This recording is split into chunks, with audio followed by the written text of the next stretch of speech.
안녕하세요. 이순환 이제 국제법 이제 진행하기로 했는데 뭐 이렇게 직접 뵙지 못하고 이제 영상으로 뵙게 돼서 뭐 저도 아쉬운데 뭐 어떻게 하겠어요. 뭐 상황이 이러하니까 뭐 이렇게 이제 진행을 해야 될 텐데 원래 제가 강장 이제 중지했던 그 순환이 이제 이순환이었습니다.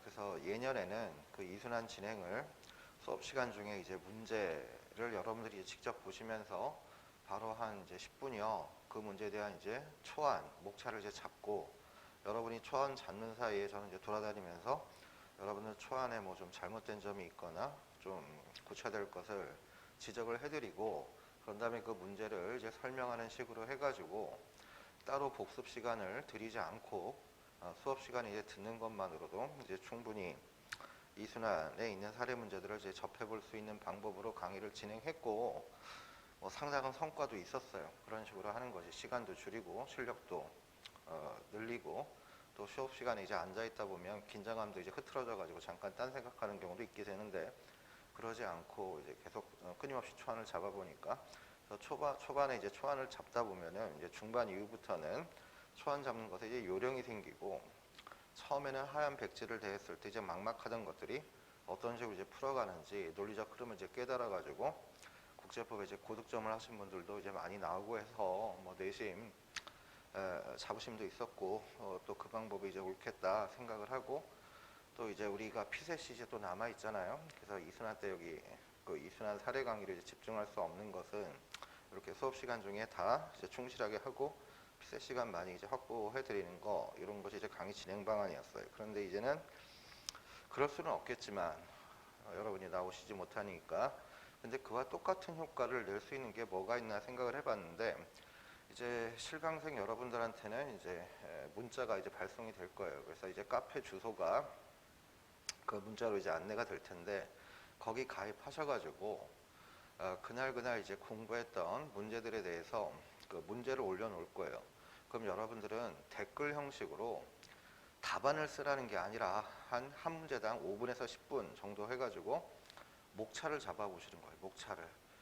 책을 보고 뺏기시는 건 당연히 아니고 여러분들이 생각하시는 나름의 목차를 댓글로 이제 남기시면 그걸 이제 제가 이제 지적을 하고 이런 목차보다는 이게 좋겠다라고 이제 지적을 해서 실강에서 직접 여러분들을 뵙는 것과 이제 동일한 그런 효과가 이제 나오도록 이제 할 겁니다. 이제 그렇게 해서 복습을 원래는 강의 시간 중에도 다 이제 끝마치는 복습의 형식의 이제 강의였지만 어쩔 수 없이 이제 강의를 이제 들으시면서 그 카페에 이제 글을 올리시는 이런 시간이 또 이제 강의 수강하시는 시간 외에 또 필요하겠지만 그냥 저 믿으시고 그렇게 한번 해보세요.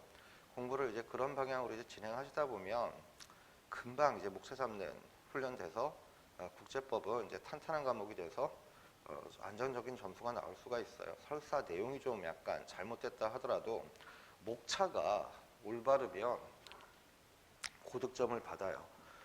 왜냐하면 여러분들이 답안 목차를 쓰실 때 꼭 절대적인 방법이 있는 건 아니지만 제일 문제가 이런 식으로 쭉 설문이 나온 다음에 맨 마지막에 이때 뭐 적법한가 위법한가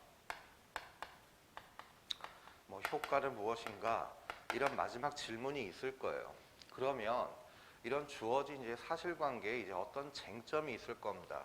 그럼 국제법상 쟁점을 문제의 소재에다가 쓰시는 거죠. 문제의 소재는 결코 이 문제를 그대로 뺏겨 쓰는 것이 아니라 즉 간혹 보다 보면 문제의 소재에다가 문제 자체를 줄여가지고 쓰시거나 뭐 그대로 쓰시거나 하시는 분들이 있는데 그건 절대 문제의 소재가 아니고 여기 있는 어떤 단어, 여기 있는 어떤 문장 때문에 국제법상 어떤 쟁점이 있는지 이걸 찾아내시는 거예요. 뭐 쟁점이 하나 있는 경우는 드물고 이제 여러 개 있을 텐데 이렇게 쟁점들을 다 발견하신 다음에 이들 간의 이제 관계 이런 것들도 이제 언급을 하셔야 되겠어요. 그럼 여러분들이 처음 찾아내신 이 쟁점이요. 그럼 두 번째 목차가 제1 쟁점과 이제 관련이 된 것이겠죠. 그러면 항상 국제법 답안지를 쓸 때는 그 제도의 의의를 무조건 먼저 쓰셔야 돼요. 그 의의조차 제대로 모르면서 그 제대로 활용할 수가 없고요. 그 의의를 쓰실 때에는 가능한 한 취지 같은 것들도 있다라면 그 취지도 언급을 하시는 게 이제 좋겠고, 그 다음에 이제 요건을 쓰시는 거예요.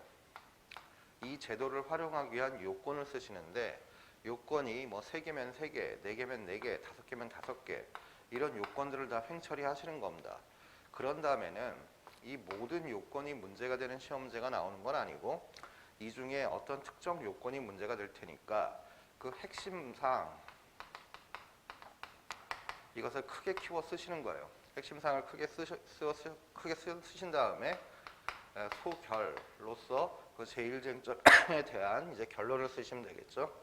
그 다음 제2쟁점에 대해서 똑같이 쓰시고, 마지막에 여러분들이 적으신 이 소결들을 모아서 사안의 해결, 이걸 이제 쓰시게 되는 겁니다. 자, 이런 식으로 그 초안을 이제 잡아보시고, 여러분들이 이제 강의 들으신 다음에 이제 카페에 이런 초안을 올리실 때도 딱 이 정도 형태, 이 정도 형태만 올려서 뭐 요건을 다 글로 쓰시는 게 아니라, 뭐 여러분들이 뭐 2문자 따셨다라면 그 2문자만 간략하게 쓴다라든가, 여러분이 뭐 잘 모르시겠으면은 뭐 여러분이 더 쓰시면서 이 기회에 확실히 외운다라든가, 이런 식으로 그 분량은 여러분들이 알아서 본인이 확보한 시간에 따라 조절을 하시고 사안얘기를 쓰시는데, 왜 이런 식으로 목차를 써야 되느냐? 여러분들이 이제 2차 시험장 가셔가지고 이제 답안지를 써내시잖아요. 그럼 그 답안지를 이제 복사를 해요. 이름 다 가리고.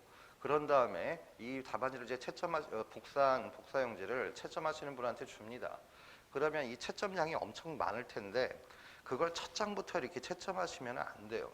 그러진 않아요. 왜냐하면 저도 채점을 해봐도 첫 문제 이제 채점을 할 때에는 뭐 표현이 좀 그러합니다만은 좀 공들여 채점을 해가면서 하나하나 이제 세세하게 읽어보면서 이제 채점을 할 겁니다. 그래서 뭐 50점 중에 이제 30점이 나왔다라고 칩시다. 그런데 그 다음 분이 이분보다 더 잘 썼어요. 그럼 35점 줘야 되는데 그 다음 장이 또 더 잘 나왔어요. 그럼 40점. 이건 말이 안 돼요. 그러니 처음부터 어떻게 하냐라면 일단 답안지를 분류를 해요. 이 답안지는 30점 이상, 이 답안지는 20점 이상, 이 답안지는 그 이하, 이런 식으로 분류를 한 다음에 그렇게 분류된 것들 가지고 먼저 채점을 해요. 그래서 그 30점 이상 답안지에서 잘 못 썼다 싶으면 30점, 거기서 잘 썼다 그러면 뭐 35점, 뭐 39점 이렇게 맞는 거고, 20점짜리로 분류한 답안지에서 아무리 잘 써봤자 29점, 거기서 못 쓰면 이제 20점이 나오게 돼요. 자, 그러면 우리가 해야 되는 목표는 뭐예요? 제일 먼저 가장 높은 점수 배점이 있는 칸으로 내 답안지가 분류돼야 되는데, 그 분류는 어떻게 하시느냐? 이 2가지를 읽어보고 분류를 해요. 이 문제의 핵심 사항들을 제대로 캐치하고 있느냐, 그거에 따라 적절한 답안을 적었느냐, 요걸 가지고 일단 분류를 해요.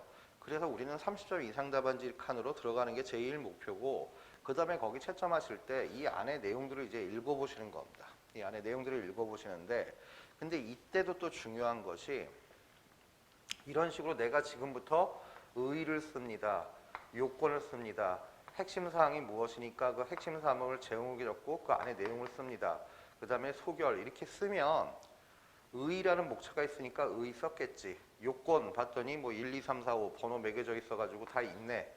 그 다음에 핵심 사항 제목을 보면 제대로 썼겠네. 이러면서 점수 다 줘요. 그런데 목차가 이렇게 분류가 되어 있지 않고 그냥 만연히 서술형으로 써보면 교수님들이 이걸 읽어봐야 됩니다. 여러분이 어떤 내용을 썼는지를. 그럼 읽다 보면 어떻게 되는 거예요? 감점 당하는 거예요. 즉 여러분들이 아무리 난다긴다 답안지 써봤자, 여러분 국제법 몇 년이나 공부하셨어요? 평생 따져봤자 뭐 한 2-3달? 이렇게 공부하고 시험 보는 거 아니에요? 그런데 교수님들은 그 한 과목 가지고 20-30년씩 공부하신 분들이에요. 그 말뜻은 여러분들이 아무리 난다긴다 써봤자 교수님들이 보기에는 부처님 손바닥이고, 교수님들을 감동시킬 그런 답안은 없어요. 그러면 어떤 문제가 생기겠어요? 여러분은 자신 있게 썼겠지만 교수님들은 거기서 감탄하는 경우는 없고 자꾸 단점만 보인다라고요. 그래서 읽으면 읽을수록 점수가 깎이고 인상만 그르쳐요. 그럼 점수 다 받으려면 어떡한다? 안 읽게 하는 겁니다. 여러분이 쓰신 답안을 읽어보지 못하게. 그럼 읽어보지 못하게 하려면 어떻게 하느냐? 목차를 다는 거예요. 목차를 달아서 무슨 내용을 썼다라고 거기다 앞에 제시를 해주면 썼겠거니 하면서 넘어가죠. 교수님들이 그걸 뭘 다 읽고 있겠어요? 생각을 해보시면 여러분들 글씨 뭐 또 좀 개발세발이에요? 그거 제대로 그 해독도 또 안 되는 거 그거 읽고 있다라 보면 뭐 죄송스러운 표현인데 저도 뭐 갑자기 뭐 답안지 분량이 많아가지고 뭐 한참 이렇게 채점하다가 집에 가면 꼭 음주운전하는 것 같아요. 즉 머리에 충돌이 와가지고 즉 이게 교수님들의 그냥 정제화되어 있는 문장을 몇 시간 공부하는 것도 읽고 나면 피곤한데 여러분들이 적어둔 그 답안지의 문장이라고 하는 게 각종 비문에 주어 동어 동사이고 호응도 없고 모순투성이고 이런 답안지를 몇 시간째 읽다 보면은 집에 운전할 때 음주운전하는 것 같아요. 그냥 뭐 머리가 정확하게 돌지가 않고 충돌이 되어 있는데 그럼 이런 상황이 교수님들도 똑같을 거란 말이죠. 그래서 읽으면 무조건 감점이에요. 읽으면. 안 읽게 하는 게 최고예요. 그래서 교수님들도 이런 식으로 의 쓴다라고 했으면 썼겠다고 봐줘요. 요건 썼으면 요건 썼다라고 봐줍니다. 그러면서 넘어가요. 그래서 뭐 글씨 좀 예쁘고 뭐 좀 깔끔하게 쓴 것 같고 그러면 여기서 39점 주고 넘어가는 거지 이거 다 읽어보는 사람 없어요. 그 사람이 하는 일인데. 그럼 부당하다라고 여기시겠지만 부당하지 않습니다. 교수님들은 이거 2, 30년씩 공부하신 분들은 척 보면 알아요. 그 답안 형식이라든가 이런 걸 보면 알고 그렇게만 채점하더라도 여러분 실력을 틀림없이 정확하게 평가하실 수 있는 능력이 있는 분들이니까 그걸 부당하다고 생각하지 마시고 현실이 그러하니까 그에 맞춰가지고 여러분들이 답안지를 제대로 쓰셔가지고 점수를 받는 그런 현명한 방법을 이제 채택을 하셔야 되겠죠. 그래서 이런 식으로 이제 목차를 그 카페에다가 여러분들이 달아두시면 그 목차를 보고 좀 시정할 거 있으면 지적을 해두고 잘하신 분은 이제 칭찬도 하고 이런 식으로 해서 뭐 우리가 거리는 멀리 떨어져 있지만 뭐 마음은 가까이 두라라고 하던데 그런 차원에서 카페를 통해서 이제 뵙는 걸로 이제 할 거니까 이런 식으로 좀 적극적으로 좀 참여를 좀 해주시고요.